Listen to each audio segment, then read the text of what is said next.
Once upon a time, a sea captain and his first mate washed up on the shore. A shore quite a distance in time, space, and dimension from the shipwreck that set them adrift. Now before you say anything, number 1, yes, they are who you think they are. And number 2, keep your mind open and your mouth shut. Our heroes had just arrived from a distant place called Neverland, where their ship had just been blown up. As soon as they gained their bearing, they realised that something was missing. So what would they call you now? Captain Stomp? The two men ventured out into this strange land, San Diego, America's finest city, the city that always sleeps, or Tijuana's stuck-up neighbour. Remember that these men were used to fairies and flying children, not skyscrapers and automobiles. Flabbergasted or not, they knew they had to adapt to this new world. Change the clothes, change the hair,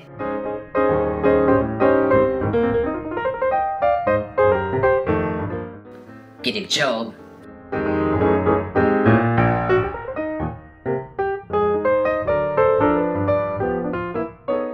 and find a place to live.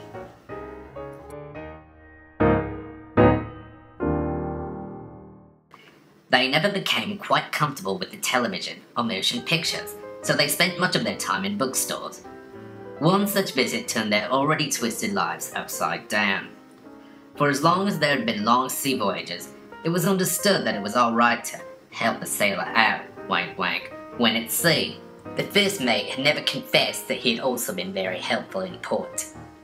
Hiding this from his captain became impossible when he noticed Aldo sucking on a lollipop.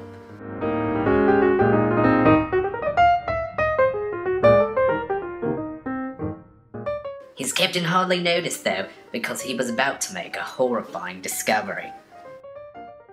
He found a book with the name of the most wicked person he ever encountered on its spine, Peter Pan. Inside was a libelous fabrication.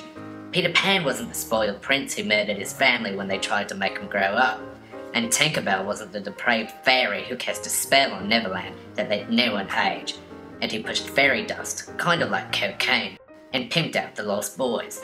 In this book, they were nice fairies who saved children from pirates like himself. The only reason he became a pirate in the first place was because that little flying shit rolled his ship and that evil winged Sheila got his crew hooked on fairy dust. Had he not sailed into that foggy sea and found himself in that hell they called Neverland, he'd still be captain in the Royal Navy. Actually, he would have died 200 years ago, but we won't tell him that. The only thing that this J.M. Barrie got right was that Peter Pan cut off his right hand and fed it to a crocodile.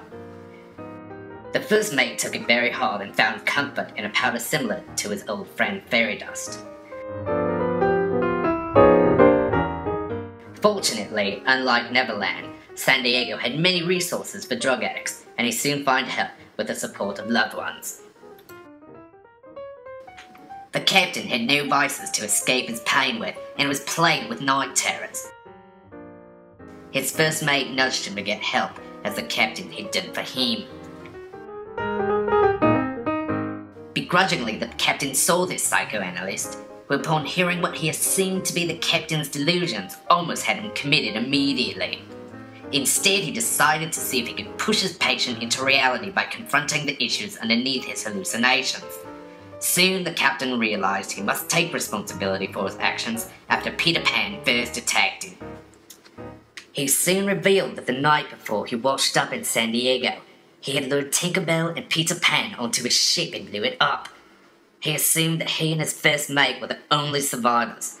Even though he knew Peter Pan and Tinkerbell were pure evil, he now felt guilty for taking their lives. Having faced the demons, the two friends set out to live their exciting new lives, free to live how they wished.